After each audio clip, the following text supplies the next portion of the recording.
Hey, what's going on, everybody? This is Tyrone back with Tech Life. This article comes to you guys from ktsm.com. I'll leave a link to it in the description so you guys can check it out. So we got breaking news here. T-Mobile enters into an additional agreement with Array Digital, I believe is what the company's called now, formerly known as US Cellular. This was announced during the third quarter earnings call from Array Digital. That was not on my bingo card. That wasn't on my agenda. I had this wasn't planned. I just found out about it. So I'm looking into it here, and it did happen. So there is one additional pending transaction, and this is additional to what was already given and closed to T-Mobile on August 1st. This is completely additional, will require a separate approval and closing conditions and regulatory approval. This is separate from what closed on August 1st. Just want to point that out. So subsequent to the August 1st, 2025 close of the sale of wireless operations, Array has reached an additional agreement with T-Mobile for 700 megahertz spectrum licenses, AWS, and a portion of the 600 megahertz put/call, totaling 178 million in aggregate expected proceeds, subject to closing conditions and regulatory approvals.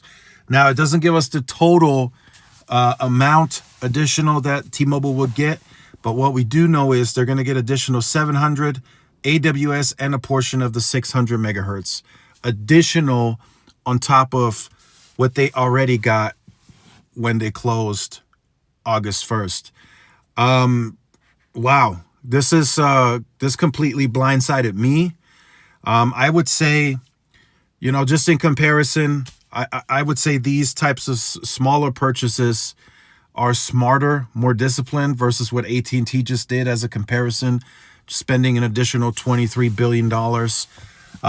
This is T-Mobile bolstering its spectrum capacity across this formerly known US Cellular footprint, where they're going to be able to add in additional spectrum assets like 700, AWS, and 600.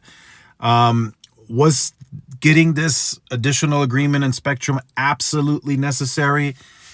Likely not, but for 178 million, T-Mobile probably couldn't turn it down. Probably a great deal, fairly cheap to get that additional spectrum, which nobody probably had any interest in anyway, especially the 600. The 700, T-Mobile owns that A block as well, so that helped them out, and they have some of that equipment deployed across its cell sites. So, of course, might as well throw that in. AWS as well, that's already deployed across that footprint. And the 600 megahertz radios also deployed across that footprint. So this just made too much sense, if you will. Now, some of you might say, man, that just gives T-Mobile just too much, the upper hand.